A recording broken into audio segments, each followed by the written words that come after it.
Welcome to our NSC online classes. यहाँ हर दिन सुबह 6 बजे डेली का करंट अफेयर्स का सेशन आपको प्रोवाइड किया जाता है। आज है 26 फरवरी, तो आइए आज के सेशन को हम लोग स्टार्ट करते हैं। तो हमारा पहला क्वेश्चन है, Moody raises India's GDP growth forecast for current year for 2022 for how much percent. ठीक है, तो अभी मूडी ने अपना फिस्कल ईयर, करंट ईयर बोल सकते हैं जिसको, कि उसमें अपना जीडीपी ग्रोथ रेट बताया है, तो कितना परसेंट है। तो आइए देखते हैं।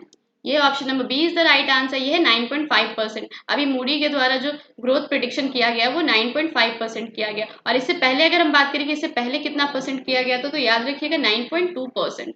9.2% का ग्रोथ प्रिडिक्शन पहले किया गया था। और अगर हम बात करें कि फिजिकल ईयर 2023 के लिए कितना प्रिडिक्शन किया गया है, तो ये याद रखिएगा 8.4%। 8.4% अभी फिजिकल ईयर 2023 के लिए किया गया है। और 8.8 से हमने पढ़ा था कि अभी एसबीआई इको रैप के द्वारा अभी ग्रोथ प्रिडिक्शन किया गया था, तो वो कितना था 8.8%। ठीक है, इको रैप के द्वारा। और इसके साथ साथ ही आपको याद होगा कि अभी इंडियाज रेटिंग की तरफ से भी ग्रोथ प्रिडिक्शन किया गया था, जीडीपी बताया गया था इंडियाज रेटिंग की तरफ से, याद रखिएगा इंडियाज रेटिंग की तरफ से। तो ये कितना था 8.6%। तो आइए बढ़ते हैं हमारे नेक्स्ट क्वेश्चन की तरफ। Who has been reappointed as MD and CEO of IDBI bank. अभी IDBI बैंक के MD और CEO को फिर से रीअपॉइंट किया गया है, तो ये कौन है। तो आइए देखते हैं। ये है option number C is the right answer. ये है राकेश शर्मा। अभी राकेश शर्मा को फिर से रीअपॉइंट किया गया है आईडीबीआई बैंक के एमडी और सीईओ के लिए। और कितने सालों के लिए रीअपॉइंट किया गया, ये याद रखिएगा 3 सालों के लिए रीअपॉइंट किया गया।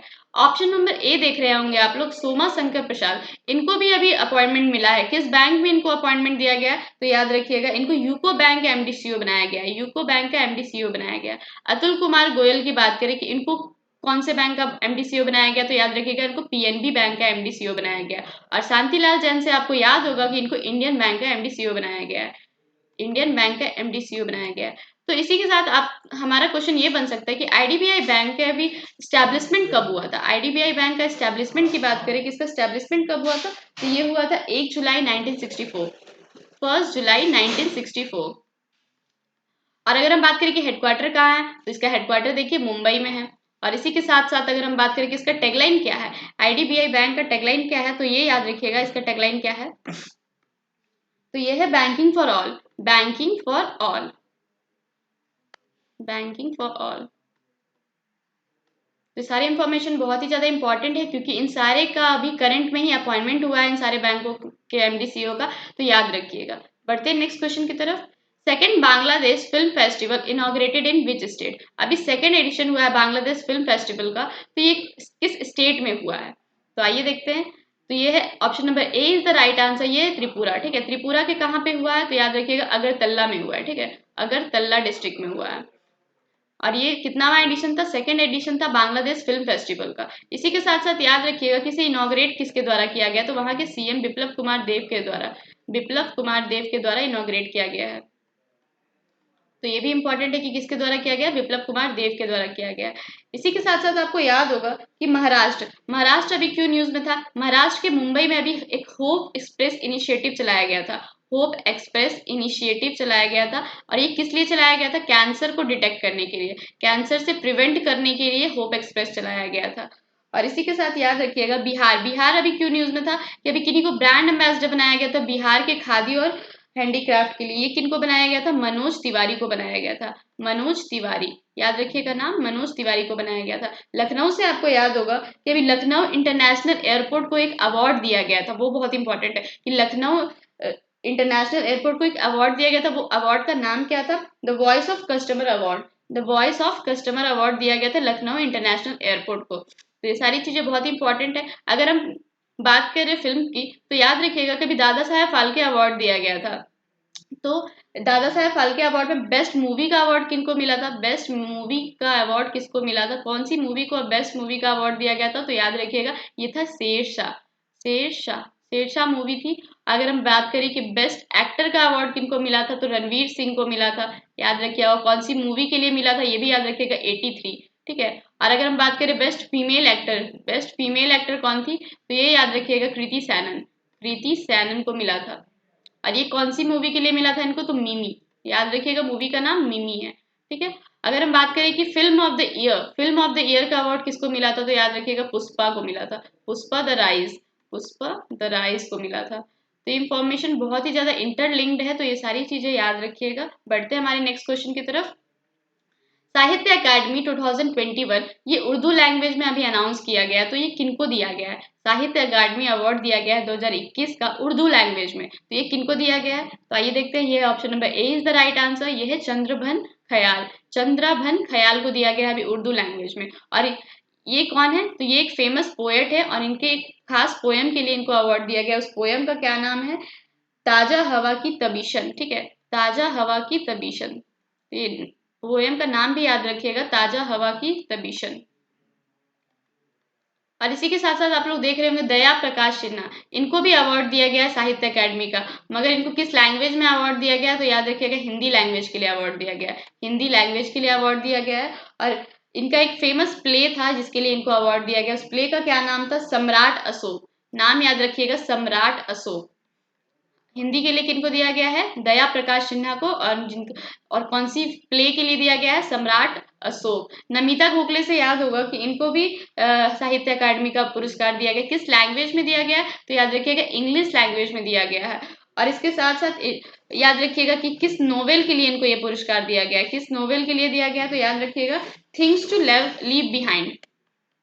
Things to leave behind. Things to leave behind.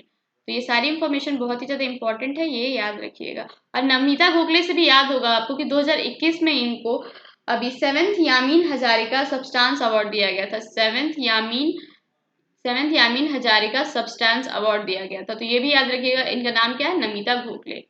बढ़ते हैं हमारे नेक्स्ट क्वेश्चन की तरफ। Which city opens its museum of the future in February 2022? अभी कौन सी सिटी ने ओपन किया है म्यूजियम ऑफ द फ्यूचर? ठीक है, एक म्यूजियम को ओपन किया गया जिसका नाम है म्यूजियम ऑफ द फ्यूचर। ये 2022 में के फरवरी 2022 में ये ओपन किया गया। तो कौन सी सिटी ने ओपन किया है? तो आइए देखते हैं। ये option number B is the right answer. ये है दुबई। आप लोग म्यूजियम देख रहे होंगे पिक में। तो ये जो म्यूजियम, इसको डिजाइन किसके द्वारा किया गया? ये भी बहुत इंपॉर्टेंट है कि ये म्यूजियम को डिजाइन किसके द्वारा किया गया। तो याद रखिएगा शॉन किला। ठीक है, नाम याद रखिएगा शॉन किला। शॉन किला।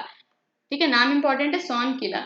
हम बात कर रहे हैं कि म्यूजियम ऑफ द फ्यूचर। तो याद रखिएगा कि दुबई के द्वारा, दुबई सिटी के द्वारा इस स्ट्रक्चर को अभी most beautiful building in the world बताया गया है। ठीक है, most beautiful building in the world ये बताया गया है दुबई के द्वारा। ठीक है, इसके साथ साथ याद रखिएगा कि हम दुबई की बात करें तो दुबई का कैपिटल क्या हो जाएगा? दुबई का कैपिटल क्या हो जाएगा? तो ये हो जाएगा अबू धाबी। ठीक है, अबू धाबी। Abu Dhabi. अगर हम बात करें करेंसी का तो क्या हो जाएगा? ये हो जाएगा दिरहम। करेंसी की बात करें तो ये हो जाएगा दिरहम। और अगर हम बात कर रहे हैं कि वहाँ के प्रेसिडेंट कौन है, तो प्रेसिडेंट का नाम याद रखिएगा, ये है खलीफा बिन जयद अल नहम। ठीक है, खलीफा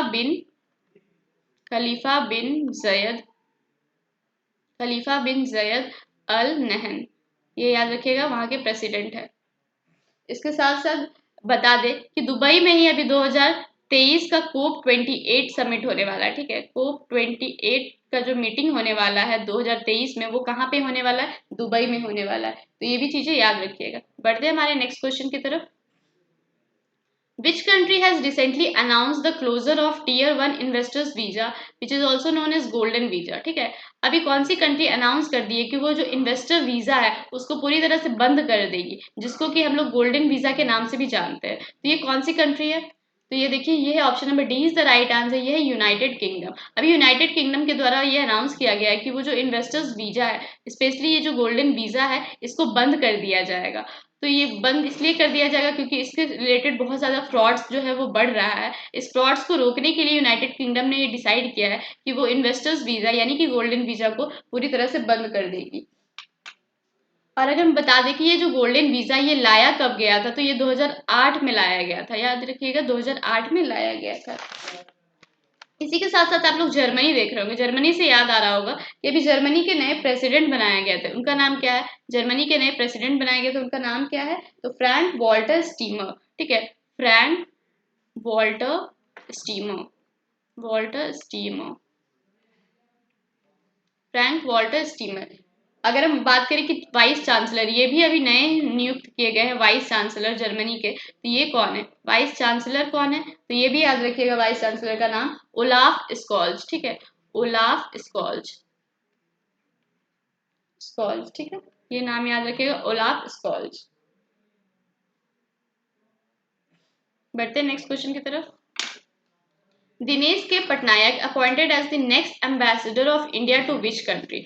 अभी नेक्स्ट एम्बेसडर नियुक्त किए गए हैं इंडिया टू विच कंट्री, और इनका नाम याद रखिएगा, दिनेश के पटनायक, दिनेश के पटनायक। तो इनको किस कंट्री के लिए अभी एम्बेसडर चुना गया है, इंडिया टू विच कंट्री? तो ये देखिए option number C is the right answer, ये है अंडोरा। ठीक है, अंडोरा के लिए अभी दिनेश के पटनायक को नेक्स्ट एम्बेसडर चुना गया है। नाम याद रखिएगा, दिनेश के पटनायक। इसी के साथ साथ आपको याद होगा कि ऑप्शन नंबर ए देख रहे होंगे आप लोग, ईरान। ईरान से भी आपको याद होगा कि हमने कुछ दिन पहले ही पढ़ा था, ईरान ने अपना एक बैलिस्टिक मिसाइल को अनवील किया था। उसका नाम क्या था? तो याद रखिएगा, खैबर बस्टर। खैबर बस्टर ये नाम था बैलिस्टिक मिसाइल का। और नेपाल से आपको याद होगा कि नेपाल अभी पहली ऐसी कंट्री बन गई है इंडिया के बाहर जिसने यूपीआई पेमेंट सिस्टम को अडॉप्ट किया है। ठीक है, यूपीआई पेमेंट सिस्टम को अडॉप्ट करने वाली पहली कंट्री बन गई है इंडिया के बाहर, वो थी कौन? नेपाल थी। हम बात करें अंडोरा की, तो अंडोरा का बताइएगा कैपिटल क्या होता है? तो ये आपको जानना चाहिए कि कैपिटल क्या होता है। तो अंडोरा ला वेला होता है। ठीक है, अंडोरा, अंडोरा ला वेला। कैपिटल याद रखिएगा, करेंसी याद रखिएगा, ये करेंसी क्या होता है? तो याद रखिएगा, ये है यूरो। ठीक है, ये है यूरो। बढ़ते हैं हमारे नेक्स्ट क्वेश्चन की तरफ। Who has been appointed as the CFO of Jet Airways? अभी CFO बनाए गए हैं जेट एयरवेज के, सेंट्रल फाइनेंशियल ऑफिसर। ठीक है, CFO का फुल फॉर्म होता है सेंट्रल फाइनेंशियल ऑफिसर। तो ये किनको नियुक्त किया गया जेट एयरवेज के? तो आइए देखते हैं, ये है option number D is the right answer, ये है विपुला गौंटीलेका। ठीक है, नाम याद रखिएगा, विपुला गौंटीलेका। इनको अभी नया CFO बनाया गया है जेट एयरवेज के। इसी के साथ साथ आप लोग देख रहे होंगे KN राघवन, इनको भी अपॉइंटमेंट मिला है, तो इनको एक चेयरमैन बनाया गया है इंटरनेशनल रबर स्टडी ग्रुप का। इंटरनेशनल रबर स्टडी ग्रुप का भी चेयरमैन बनाया गया है KN राघवन को। संजीव सनियल, इनको भी अभी अपॉइंटमेंट दिया गया है किस चीज में? तो इनको PM इकोनॉमिक एडवाइजरी काउंसिल का मेंबर बनाया गया है। याद रखिएगा, PM इकोनॉमिक एडवाइजरी काउंसिल का मेंबर बनाया गया है। सुजोय चौधरी, इनको भी अपॉइंटमेंट मिला है। तो याद रखिएगा कि इन्होंने board of Indian oil corporation को ज्वाइन किया है। Board of Indian oil corporation, Indian oil corporation को अभी ज्वाइन किया है सुजय चौधरी ने।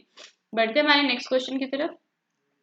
IKEA India has appointed whom as its first women CEO। अभी IKEA इंडिया के द्वारा अभी किन्हीं को पहली वुमेन CEO नियुक्त किया गया है। तो ये किन को चुना गया है? तो आइए देखते हैं, ये option number A is the right answer, Susan Pulverer. ठीक है, सुसेन पुलवेरर, इनको भी IKEA इंडिया के द्वारा पहली वुमेन CEO चुना गया है। तो IKEA इंडिया है क्या? बेसिकली ये एक तरह की Swedish global furniture and home product की कंपनी है। ठीक है, याद रखिएगा, ये एक स्वीडिश कंपनी है। किस चीज के लिए? Global furniture and home products के लिए। तो इसके द्वारा अभी नए CEO चुना गया सुसेन पुलवेरर को। इसके साथ साथ याद रखिएगा कि इनको टेक ओवर की है, किनको टेक ओवर की है? तो ये भी बहुत इंपॉर्टेंट है, किनको टेक ओवर की है। तो ये है पीटर बेटजेल। ठीक है, पीटर बेटजेल, नाम याद रखिएगा, पीटर बेटजेल को रिप्लेस की है सुसेन पुलवेरर। और ताकियो सुमारा, ठीक है, ताकियो सुमारा से आपको याद होगा, इनको अभी होंडा कार इंडिया का प्रेसिडेंट बनाया गया था। होंडा कार इंडिया का न्यू प्रेसिडेंट बनाया गया था ताकियो सुमारा को। ठीक है, ये भी याद रखिएगा। संजय मल्होत्रा से याद होगा कि आपको RBI सेंट्रल बोर्ड के डायरेक्टर चुने गए थे संजय मल्होत्रा। ठीक है, RBI सेंट्रल बोर्ड के डायरेक्टर चुने गए थे संजय मल्होत्रा। बढ़ते हैं हमारे नेक्स्ट क्वेश्चन की तरफ।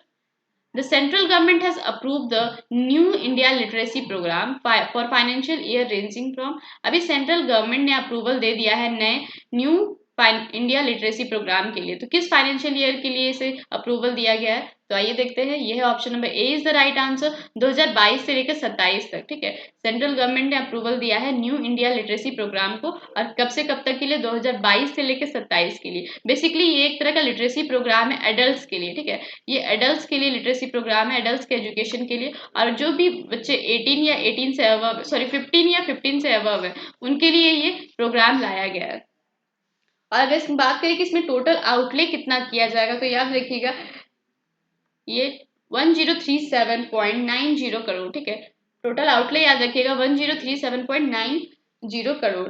और ये कब से कब तक के लिए? 2022 से लेकर 27 के लिए ये आउटले बताया गया, ये याद रखिएगा। और इसके साथ साथ जानिएगा कि इसमें सेंटर का कितना कंट्रीब्यूशन रहेगा। तो 700 करोड़ जो है वो सेंटर देगी, और इसके साथ साथ स्टेट गवर्नमेंट है वो कितना देगी? बाकी का 337.90 करोड़। ठीक है, 337 0.90 करोड़ का एलोकेशन है हमारी स्टेट गवर्नमेंट देगी। इसी के साथ अभी हमने कुछ दिन पहले पढ़ा था रूसा। रूसा स्कीम को भी एक्सटेंड कर दिया गया। रूसा का फुल फॉर्म क्या होता है? राष्ट्रीय उच्चार शिक्षा अभियान। ठीक है, ये भी लिटरेसी से रिलेटेड है, राष्ट्रीय उच्चार शिक्षा अभियान। और इसको भी एक्सटेंड कर दिया गया था 31 मार्च 2026 तक के लिए। 31 मार्च 2026 तक के लिए इसको एक्सटेंड कर दिया गया था। और इससे लाया कब गया था ये इंपॉर्टेंट है, तो देखिएगा इसको 2013 में लाया गया था। ठीक है, रूसा स्कीम को लाया गया था 2013 में, और इसे एक्सटेंड कर दिया गया था, आने वाले 5 सालों के लिए एक्सटेंड कर दिया गया था 31 मार्च 2026 तक के लिए। तो आइए बढ़ते हैं हमारे नेक्स्ट क्वेश्चन की तरफ। Which is the host country of the badminton Asia team championship 2022? अभी कौन सी होस्ट कंट्री है बैडमिंटन एशिया टीम चैंपियनशिप जो कि 2022 में होने वाली है, तो इसकी होस्ट कंट्री कौन सी है? तो आइए देखते हैं। ये है option number C is the right answer, ये है मलेशिया। ठीक है, नाम याद रखिएगा, ये है मलेशिया जो कि होस्ट कंट्री बन चुकी है बैडमिंटन एशिया टीम चैंपियनशिप 2022 के लिए। और बता दें कि ये हुआ कब था, ये ऑलरेडी हो चुका है। तो ये हुआ कब था? तो ये 15 से 20 फरवरी के बीच में हुआ था। 15 से 20 फरवरी के बीच में हुआ था। इसी के साथ साथ याद रखिएगा कि इसमें जीता कौन था। तो मेंस में बता दें कि इसमें मलेशियन टीम जीती थी। मलेशियन टीम जीती थी, और किसको हरा के? तो इंडोनेशिया को हरा के जीती थी। ठीक है, याद रखिएगा, इंडोनेशिया को हरा कर जीती थी मलेशियन टीम। और इसके साथ साथ अभी आपको याद होगा कि आईओसी आईओसी 2023 का सेशन कौन सी कंट्री होस्ट करने जा रही है? आईओसी 2023 का सेशन इंडिया होस्ट करने जा रही है। और इंडिया के कहाँ पे होने वाला है ये याद रखिएगा। तो ये याद रखिएगा, मुंबई में होने वाला है। ठीक है, मुंबई में होने वाला जियो वर्ल्ड कन्वेंशन सेंटर में आईओसी का 2023वां सेशन। और इसी के साथ साथ आपको याद रखना चाहिए कि अभी G20 का जो प्रेसिडेंसी है वो 2023 का किसके पास है? तो याद रखिएगा, ये भी इंडिया के पास है। ठीक है, 2023 में G20 का प्रेसिडेंसी किसके पास है? इंडिया के पास है। और अभी याद रखिएगा कि 58 नेशनल चेस टूर्नामेंट जो होने वाला है, 58 नेशनल चेस चैंपियनशिप होने वाला है, तो वो अभी कहाँ पे होने वाला है? तो वो भी इंडिया में ही होने वाला है। और कहाँ पे होने वाला है? ये कानपुर में होने वाला है। और कब से कब तक होने वाला है ये भी याद रखिएगा, 25 से लेकर 3 मार्च तक होने वाला है। ठीक है, 25 फरवरी से लेकर 3 मार्च तक होने वाला। तो ये सारी इंफॉर्मेशन एक दूसरे से इंटरलिंक्ड है, तो याद रखिएगा।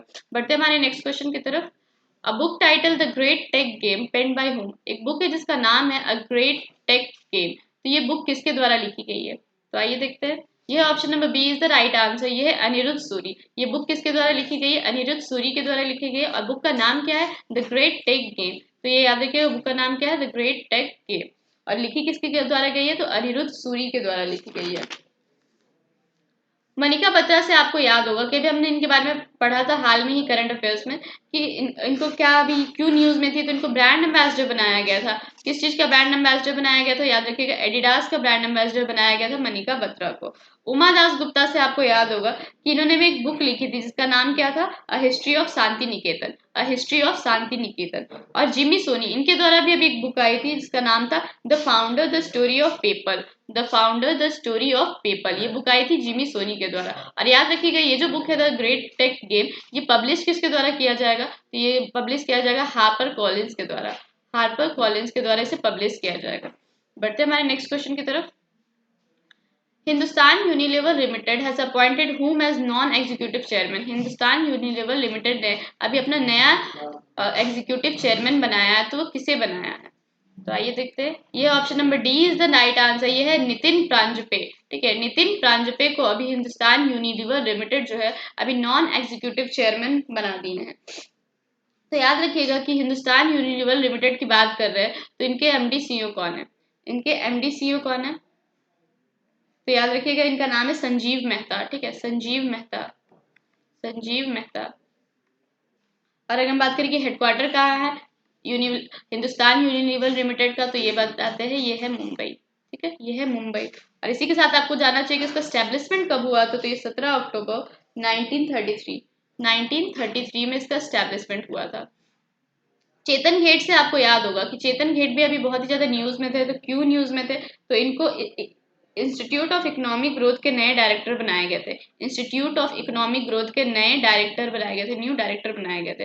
विनीत जोशी से आपको याद होगा कि इनको सीबीएसई का चेयरमैन बनाया गया था। सीबीएसई का चेयरमैन बनाया गया था। और संदीप बख्शी से याद होगा कि इनको अभी business standard of the banker of the year का अवार्ड दिया गया था। Business standard banker of the year का अवार्ड दिया गया था संदीप बख्शी को। बढ़ते हैं हमारे नेक्स्ट क्वेश्चन की तरफ। Vande Bharatam signature tune release by whom, अभी वंदे भारतम का एक सिग्नेचर ट्यून रिलीज किया गया, तो ये किसके द्वारा रिलीज किया गया है, ये इंपॉर्टेंट है कि ये किसके द्वारा रिलीज किया गया है। तो आइए देखते हैं, ये option number C is the right answer, Meenakshi Lekhi. ठीक है, मीनाक्षी लेखी जी के द्वारा अभी वंदे भारतम का सिग्नेचर ट्यून लॉन्च किया गया। तो हमारे लिए इंपॉर्टेंट क्या हो जाता है कि इसको कंपोज किसके द्वारा किया गया। ये जो वंदे भारतम है, इसके सिग्नेचर ट्यून को कंपोज किसके द्वारा किया गया, तो इन दो नाम याद रखिएगा, एक तो है रिकी रिकी केज। ठीक है, रिकी केज, एंड दूसरा नाम क्या है, विक्रम घोष। ठीक है, विक्रम घोष, विक्रम घोष, ये दो नाम इंपॉर्टेंट है, रिकी केज और विक्रम घोष जी के द्वारा अभी इसको कंपोज किया गया। और मीनाक्षी लेखी ये कौन है, तो याद रखिएगा, इनके पास ministry of state for culture. ठीक है, ministry of state for culture किनके पास है, मीनाक्षी लेखी जी के पास है। Next question, IBM unveiled new cyber security hub in which state to address cyber attacks। ठीक है, IBM के द्वारा एक नया साइबर सिक्योरिटी हब को अनवील किया गया है।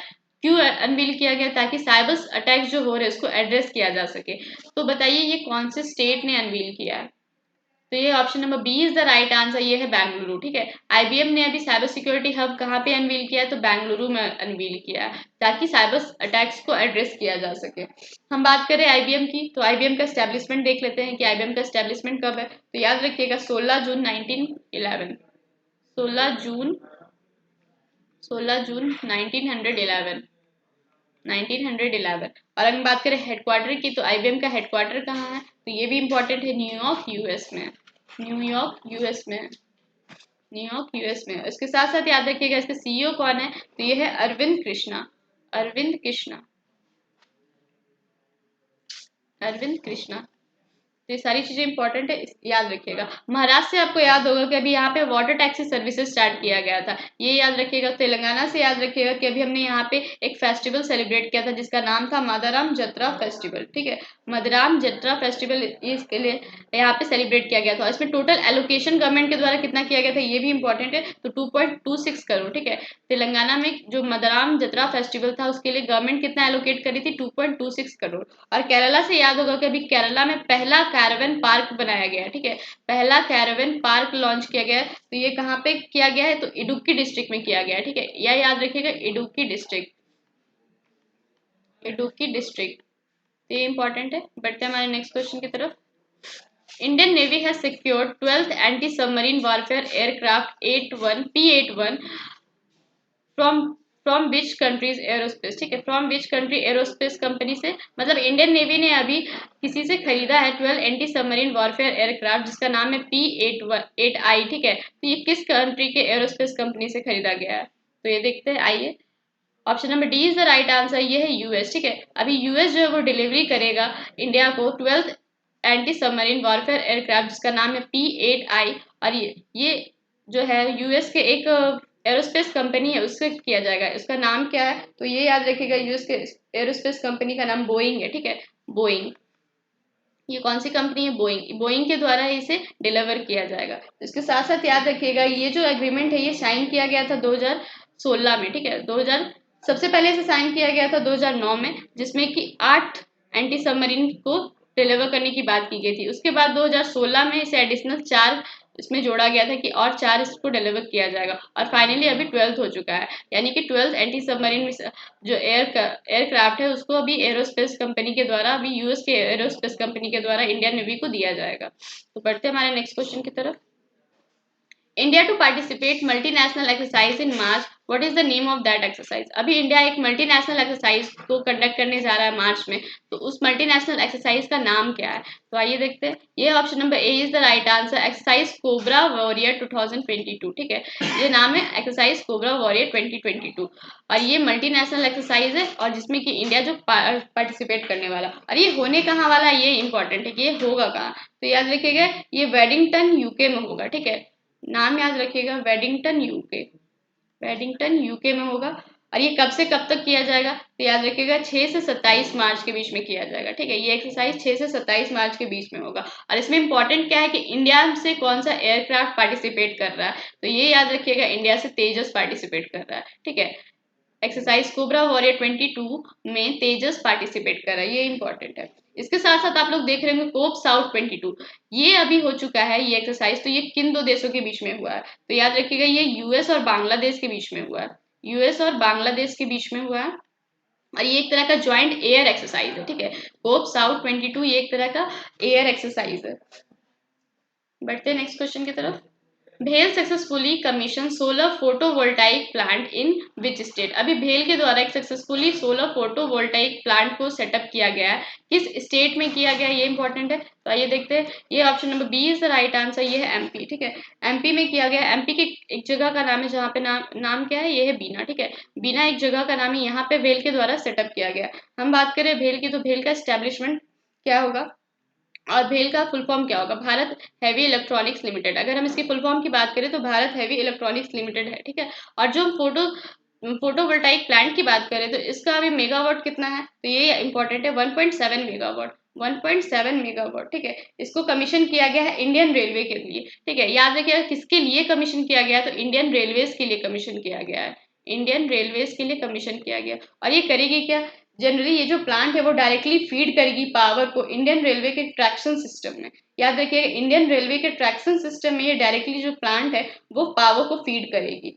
इसी के साथ आपको याद होगा कि हमने कुछ दिन पहले ही पढ़ा था कि इंडिया का पहला बायोमेस हाइड्रोजन प्लांट ये कहाँ पे सेटअप किया जाएगा, तो ये भी एमपी के खंडवा डिस्ट्रिक्ट में किया जाएगा, ठीक है। एमपी के खंडवा डिस्ट्रिक्ट में इंडिया का पहला बायोमेस बेस्ड हाइड्रोजन प्लांट को सेटअप किया जाएगा। और अभी एमपी से हमने एक फेस्टिवल सेलिब्रेट किया था एमपी में, वो फेस्टिवल का नाम क्या था, तो खाजूराहो डांस फेस्टिवल, ठीक है। खाजूराहो डांस फेस्टिवल, उसका एडिशन कितना था, 48 एडिशन था, ये भी याद रखिएगा। एमपी से ही याद होगा कि ये सेकंड ऐसा स्टेट था जो कि एनईपी को अपनाया था, सेकंड स्टेट बन गया था जो एनईपी को अपनाया था।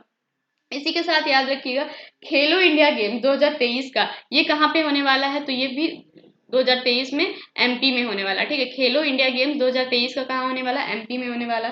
इसी के साथ साथ आपको याद होगा कि एमपी के अभी एक रेलवे स्टेशन था जिसका नाम बदल दिया गया था, वो नाम क्या था, हबीबगंज रेलवे स्टेशन का नाम बदलकर रानी कमलापति कर दिया गया था। तो ये सारी इंफॉर्मेशन एमपी से रिलेटेड थी और सभी एक दूसरे से लिंक थी और करंट अफेयर्स में अभी आया हुआ था। तो सभी कुछ आप लोग जरूर देखते रहिएगा और रिवाइज करते रहिएगा। चलिए, आपको आज का सेशन अच्छा लगा हो तो प्लीज़ लाइक एंड सब्सक्राइब जरूर कीजिएगा। और जो भी सेशन यहाँ से प्रोवाइड किया जाता है याद रखिएगा उसका एक क्विज सेक्शन आपके रिवीजन के लिए डाल दिया जाता है, तो उस क्विज सेक्शन को जरूर जाकर लगाइएगा। और क्विज सेक्शन लगाने के लिए आपको क्या करना होगा, हमारे एनएससी ऑनलाइन क्लासेस के ऐप को डाउनलोड करना होगा और वहाँ जाकर आप हमारे क्विज सेक्शन को अवेल कर सकते हैं। तो थैंक यू सो मच।